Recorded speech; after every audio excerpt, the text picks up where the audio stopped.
Há uma regra tácita nas montanhas que diz que não importa quem você seja, amigo, inimigo, estranho, qualquer pessoa, se você estiver em apuros e se deparar com a cabana de outro caçador, você pode procurar abrigo lá. Talvez não seja dito porque é uma cortesia comum e toda aquela coisa sobre o que afeta os outros, ou talvez não seja dito porque quase não há ninguém com quem conversar, especialmente nos meses de inverno. Seria difícil ver outra alma por semanas, às vezes meses. Mas essa é a regra. Você precisa, você usa. Sem julgamento, sem perguntas, apenas não roube nada. Bem, eu não sou um cara da montanha, corpulento e experiente, que usa cascas de árvores como fio dental e nunca faz a barba, mas eu gosto de caçar. Muitas vezes deixo minha pequena vila no Alasca por semanas e vou para o meu pavilhão de caça nas montanhas. Eu sou um cara bastante cauteloso e sei que as montanhas podem ser traiçoeiras. Então, quando eu saio preparado. Verifico a previsão do tempo de longo prazo, reúno os suprimentos necessários, trago reforços e certifico-me de que tenho tudo o que preciso para sobreviver pelo menos mais uma semana do que planejo ficar, só para garantir. Sempre acreditei que minhas precauções me protegeriam, mas como um cobertor de segurança para uma criança, elas eram apenas uma ilusão de proteção, tênue como papel. Não há planejamento quando a mãe natureza decide que está de mau humor. É por isso que nunca esperei ser pego por uma nevasca naquele dia. O dia começou ensolarado e frio, mas com o passar do dia, algumas nuvens se formaram.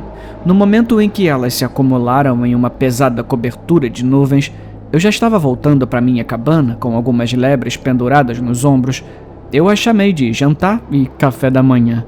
Eu estava planejando jantar o café da manhã e comer o jantar no café da manhã, sei lá, apenas para me fazer rir. São essas pequenas coisas que impedem que a solidão se transforme em loucura. A neve parecia surgir do nada, como se alguém tivesse fechado um toldo e toda a neve acumulada em cima tivesse caído de uma vez só.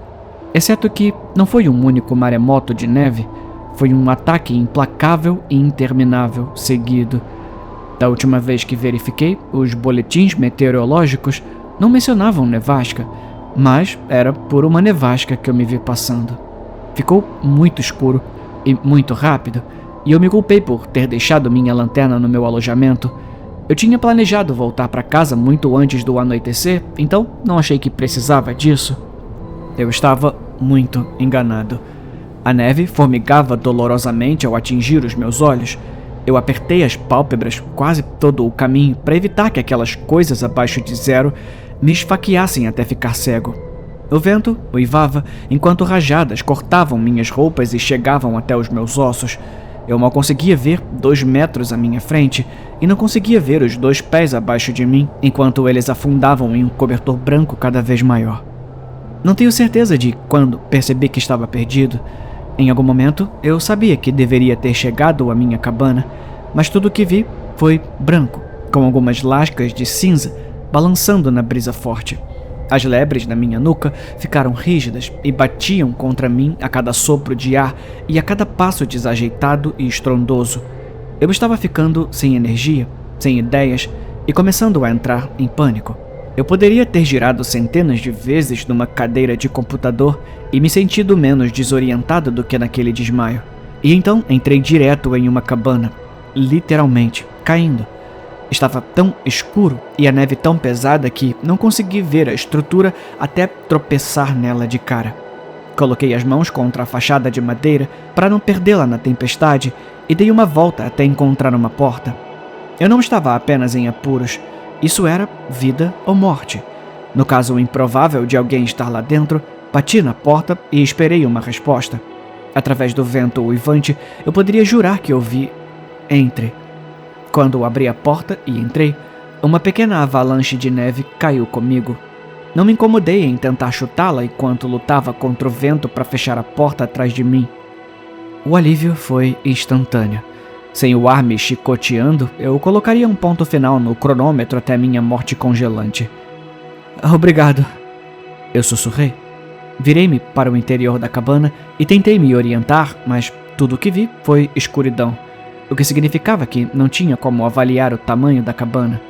Sim, eu tinha circulado ao redor dela, mas estava tropeçando, meio cego, focado em tentar encontrar uma maçaneta. Então, não tinha ideia de que comprimento da cabana eu havia percorrido. Eu poderia ter caminhado metade do tamanho, ou poderia ter circulado 3 vezes sem perceber. Através da escuridão, tudo que pude ver foi o contorno vago de alguém sentado num canto. Você literalmente salvou a minha vida, eu disse. Ele não respondeu. Procurei um isqueiro, uma lanterna, uma caixa de fósforos, qualquer coisa que pudesse emitir luz, mas tudo que toquei com os dedos foram correntes e canos de rifles de caça. Parei de bisbilhotar quando senti uma armadilha aberta para ursos. Eu não gostaria de ter o meu braço preso em uma dessas. Era mais seguro ficar sentado e quieto, esperando pelo amanhecer. Ocorreu-me que o estranho também poderia estar buscando refúgio. Então, comecei, mantendo meu tom leve e inocente. Você é o dono dessa cabana? A resposta foi mais um silvo do que uma palavra, mas nesse silvo houve um fraco sims. Sentei-me no chão, coloquei minhas lebres ao meu lado e peguei minha mochila. Porque eu tinha levado um saco de dormir comigo e não uma lanterna estava além da minha compreensão. Tirei minhas roupas molhadas e entrei silenciosamente no saco de dormir para me aquecer enquanto conversava. Olha, obrigado mais uma vez. Aquela nevasca realmente surgiu do nada. Ele respondeu com a respiração lenta, difícil e ofegante de um homem idoso em seu leito de morte. Perigoso. É perigoso. Sim, eu ri. É perigoso. Perigoso é um eufemismo. Fome. Ele exalou. Ah, você tem uma lareira? Eu tenho algumas lebres.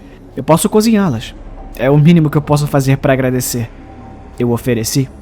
Sua resposta foi prolongada, como o uivo de um lobo, mas sem o zumbido majestoso de não. Ah, ok. Assim que a nevasca passar, eu vou pegar lenha e fazer uma fogueira pra gente. Você pode esperar até lá? Eu vi sua silhueta mudar ligeiramente. Houve um barulho de correntes. Não, novamente. A palavra se estendeu em um gemido longo e inchado. Não. Sim. O não final se transformou estranhamente em um sim, como se alguém mudasse drasticamente para uma nota muito mais alta em uma flauta no meio de uma respiração. Eu estiquei o pescoço para olhar a única janela da cabana. Estava escuro como breu. Quer dizer, branco como breu. Era como um brilho residual, visível contra o fundo preto da floresta, mas ainda inerentemente escuro. Concentrei-me nele e não no resto da cabine, porque era o único sinal de luz que conseguia ver. Bom, se você não se importa, eu vou tentar dormir um pouco, eu disse, cansada. Ele não respondeu. Os montanheses não falam muito, mesmo quando vêm à cidade em busca dos poucos suprimentos que não conseguem fazer sozinhos. Dei de ombros e me preparei para passar a noite, mas senti algo duro ao meu lado.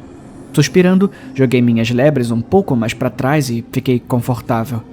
Eu estava exausto, então não foi tão difícil adormecer, apesar da música do vento tocando fora das paredes.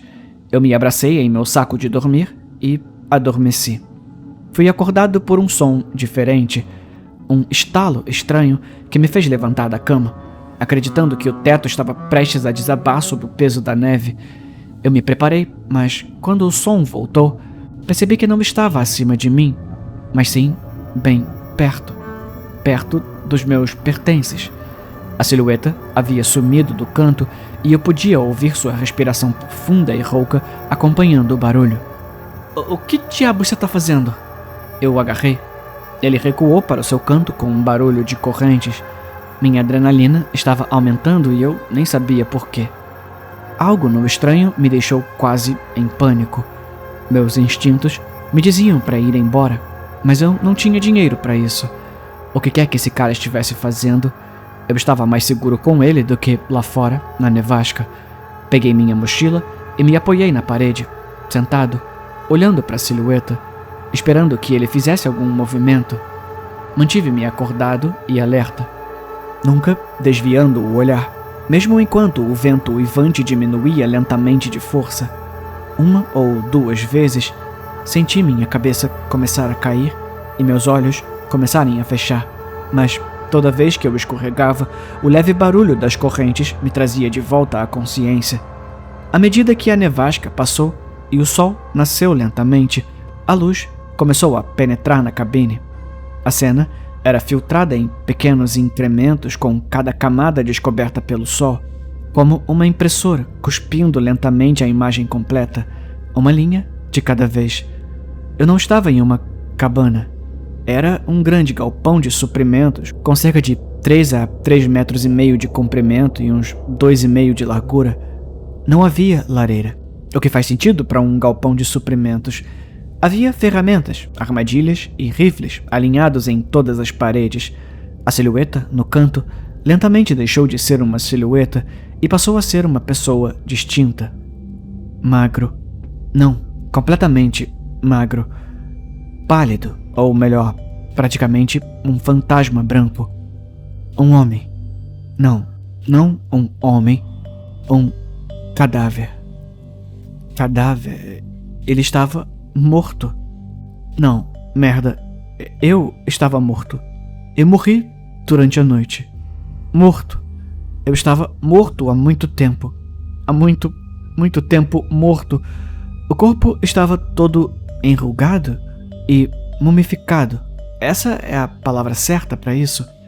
Ele não estava envolto em bandagens nem nada parecido, mas sua pele estava completamente desidratada e rígida como uma múmia desembrulhada. Seu cabelo estava pendurado em tiras desgrenhadas. Seus dentes estavam saindo dos lábios encolhidos, com uma grande lacuna onde deveria estar o canino superior direito. Havia uma mancha de sangue antigo encharcada na madeira abaixo dele. O acompanhei olhando até a sua origem, seu pé esquerdo e a armadilha para ursos em que ele havia ficado preso. Havia um gancho vazio na parede acima dele com uma corrente que levava à armadilha.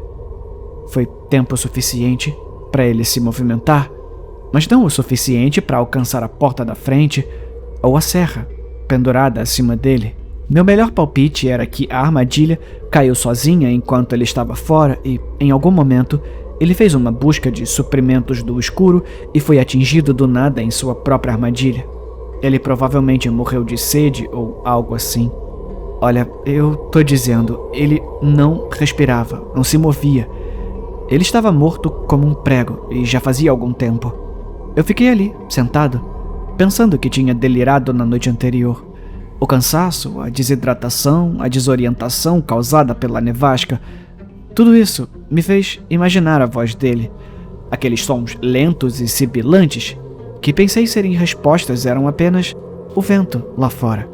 Eu os interpretei errado porque a solidão e a loucura finalmente me atingiram.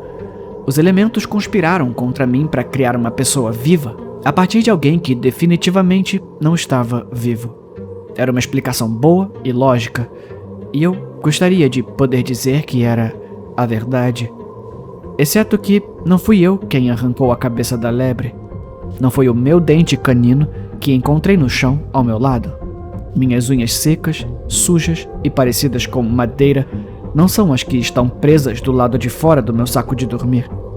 Não fui eu quem cobriu os lábios secos e rachados do cadáver com pelos brancos. E não, eu não fiquei para jantar.